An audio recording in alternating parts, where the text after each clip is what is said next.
All right, so before we get going, can you state your name and what you do for the record for me? My name is Dave Pottinger. I'm the president of Bonus XP and the game director on Dark Crystal Tactics. How did you guys even get into this project? Well, we had worked on some games for Netflix before, Stranger Things most notably, and they asked us, we'd done a pretty good job on those games. They'd asked us if we wanted to work on any of their other properties.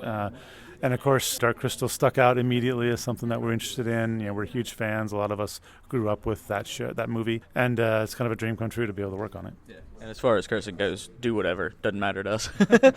Cool, but so what is it about the Dark Crystal that kind of you guys gravitate to? Bonus XP is a more experienced studio. We worked on, back in the day, all the Age of Empires games. We created that franchise for Microsoft, Halo Wars. And so we call it experience, but sometimes that means we're old. A lot of us, I remember seeing the Dark Crystal in the theater when it came out, and it's something that that iconic. It makes an impression, and we've just like Star Wars. We've grown up with it, and the chance to see it, kind of finally revived, and the Netflix series is amazing in terms of production value and just scope and expanse, and the chance to be involved with something that you've loved for this long. It's a bucket list item to be able to cross that off. And of course, this is something that there's not a bajillion different products and properties within the Dark Crystal. It's like a film, some comics, a couple books here and there. What are you guys' thoughts on something that's so focused, so the fans are really kind of used to the restraints of those different areas? That's a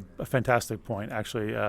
And it's one of the things that we look at when we consider which properties to work on. We didn't really set out to work on licensed properties. We have original properties in development that we're working on. There are things we've created. But the ones that we work on with somebody else's franchise, we actually look for things that haven't been overdone. And so Stranger Things is a great fit for us. Dark Crystal is a great fit. We're looking at some other things I can't talk about that, also we want something that hasn't been done to death. And it's important for us, I think, to, part of why we started Bonus was to make games that we hadn't built before. And that includes things like this. If there's been, as much as I love Star Wars, we'll probably never really work on a Star Wars game. They've been a lot. There's been a lot of great ones, and we would rather kind of break some ground and do something with franchises that haven't had a ton of games made. For the sake of doing something new. Yeah. And as far as the decisions to make this a tactical RPG rather than, say, like a real-time strategy that you guys have done a lot of, where did that decision kind of come from? Probably I'll say three factors. One, you mentioned we had done a lot of real-time strategy. We wanted to do something else, but strategy is always in our blood. So tactical strategy is always something that we had wanted to do. Our senior concept artist, Andy Cottenham, who is easily the biggest Dark Crystal fan in a company full of Dark Crystal fans, said after about 5 minutes that, well, this is obviously a tactics game, and that's what it is. It was we took his lead and have run with that. I think also, again, kind of the third part is that there's so much lore. There's so many creatures, and there's so much with a franchise that's been around for so long to pull from that it's a fantastic pair.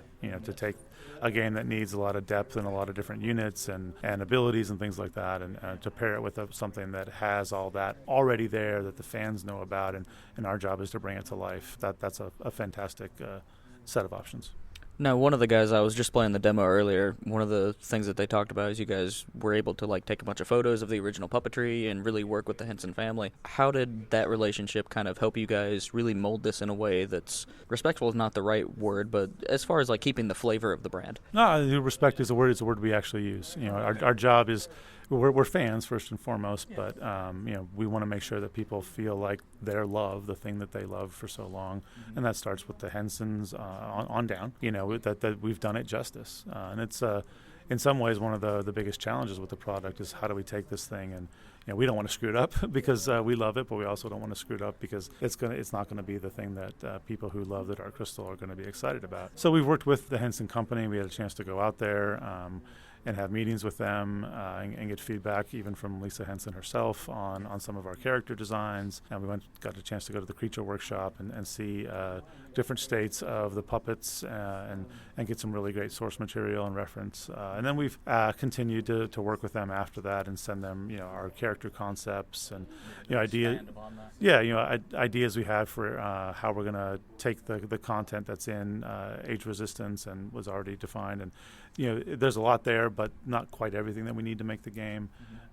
In this game, we have the content from season 1 of Age of Resistance, and that's just a little less than half of the overall content of the game. So our job is kind of to take that period of time and widen it out. And so we have, if you follow in the show, you follow a couple of the characters, and then some characters do some things off screen. So in our game, you'll do the first thing. You'll get a chance to take the main characters from the show and do that and experience that with them. But you'll also get to experience the other side of it and see what the characters that went off screen do. We've also added quite a few characters to the mix. There's a podling called Pombo that we've added that is an immediate fan favorite with this demo. So, we've had a chance also not just to do different things with the characters that are defined, but also to define new characters, and then of course do things with them that expands the world and gives people a chance to kind of dig into something that they love even more. So when it comes to the actual mechanics of the game, I mean, clearly there's some Final Fantasy Tactics sort of inspirations there, but what sort of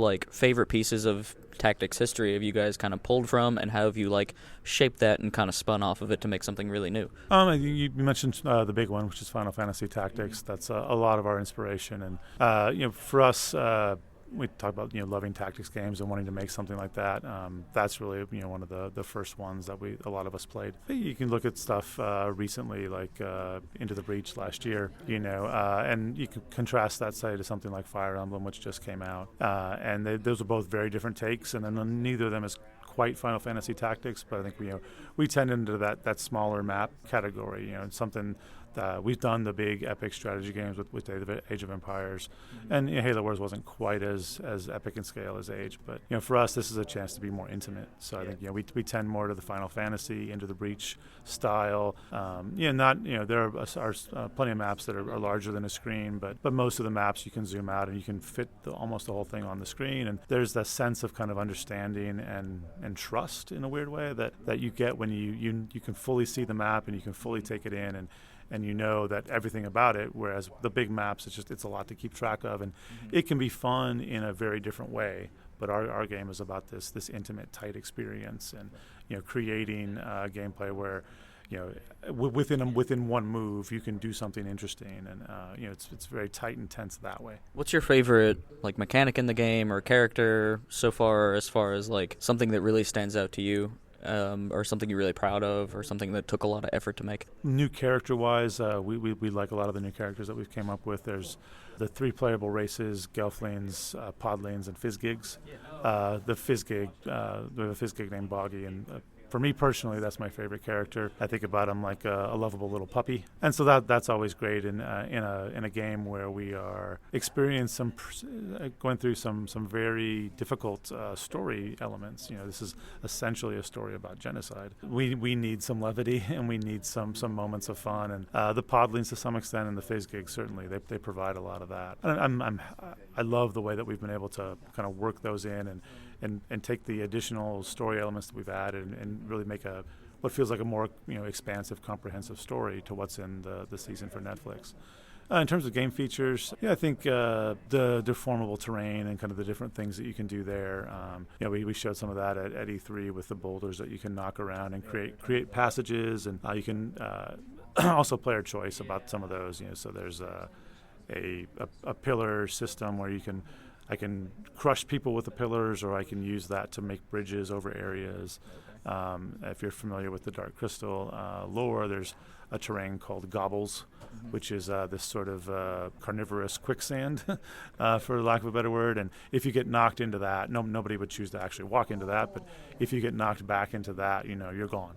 Right, and so then we've got some other larger things, some maps that kind of get sandstorms on them and stuff like that, and that changes the topology and what you can do. And so I think the way that we've been able to bring the sort of active living world of Thra into the tactical strategy game, in a specific feature, I like that one the most. Do you have any closing thoughts that you'd like to lead with, especially some of the people in our audience, because I have a really deep love of Final Fantasy Tactics, Fire Emblem, a lot of these strategy RPGs, and some of the indie ones too, like Wargroove I haven't played, but it looks very, very cool. Do you have any closing thoughts for real big fans of strategy games and why they should care about this particular project. And even, like, what would you say to people who maybe don't know anything about that Dark Crystal and may feel a little hesitant to jump into it because they're not familiar with it? That's a great question. I think for us, this is a core, hardcore tactics game first and foremost. We make games. If we wanted to just tell stories in the Dark Crystal universe, we would make movies. But we make games, and so the gameplay and all that depth and the breadth that you have and all the expectations that you bring in from all the games that you mentioned, I think would be satisfied in here for those players. And our job is, we get to go take kind of our fun imprint and the changes we want on that gameplay. But our goal is to satisfy all those hardcore players who want a great tactics game. It happens to be in the Dark Crystal universe as well from that perspective, and there's no need to have any Dark Crystal knowledge going into the game. You'll have a great experience. The story is told in cutscenes, or little dynamic cutscenes throughout the gameplay. So it's not huge 30-minute movies you have to watch or anything like that. It's in keeping with kind of the quick, tight pace of the game. So you'll be able to pick all that stuff up. And, on the flip side, if you're a Dark Crystal fan, maybe not a tactics gamer, though, then you'll probably play on story difficulty mode. And, if you're playing hardcore tactics, you're going to play on our highest difficulty mode. You're going to finish the game. It's 20 to 25 hours. And you can keep playing the game, or you can fire up New Game Plus and carry some things over. And there's a lot of depth there for that core tactics gamer. But the Dark Crystal fans who aren't tactics gamers, we want them to enjoy it too. Hardcore tactics gamers should absolutely not play on story mode. It's just not going to be a good game for them. But it's going to be a much simpler, easier game. Won't scratch nearly the depth that the core game will tackle. But I think hopefully we can make the core tactical gamers happy as our first customer base. That's really the number one goal. We're not sacrificing that in any way. And then our next goal is to satisfy people who love the Dark Crystal. And if we can get some crossover and people who are tactics to love the Dark Crystal and vice versa, then that's great. But our passion is to make a great tactics game. So what's the best way to people to keep up with the development or even check out some of the blog work you guys are doing, whether it be social media, website, or whatever? And then what's the general area for release? So you can follow Dark Crystal Tactics, DCAOR_tactics on Twitter, I think. And we'll be announcing more things there as the game gets closer to release. Release window, we're looking at winter of this year. So really, really late this year, but definitely this year on all the major consoles, Switch, PlayStation, Xbox, and PC and Mac. Any idea involving a physical release? Not yet. We're pretty focused on the main digital release. Of course, there's some interesting ways to get a physical release out there, but our focus is really right now on the main digital release.